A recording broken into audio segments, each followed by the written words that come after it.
বাতাসের একটা চাপ আছে। তাহলে বলো তো আমরা কেন এই চাপ অনুভব করি না? কারণ আমাদের শরীর বাইরের দিকে একটা চাপ দেয়, আর তাই এই দুটো চাপ একে অপরটিকে কাটাকাটি করে দেয়। আমরা এই প্লাস্টিকের বোতলের মধ্যে গরম পানি সাবধানে ঢালি।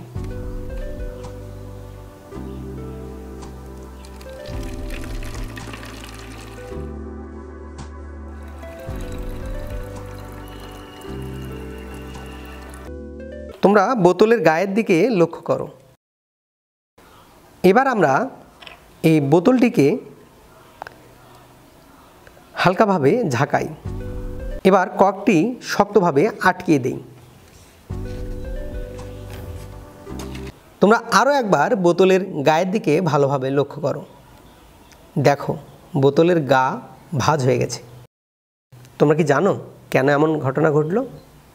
বোতলের ভেতরে গরম পানি ঢালার ফলে বোতলের ভেতরের বাতাস বের হয়ে যায়, যার ফলে বাইরের বাতাস অর্থাৎ বাতাসের চাপ বোতলের গায়ে চাপ প্রয়োগ করার ফলে বোতলের গা এমন ভাঁজ হয়ে যায়।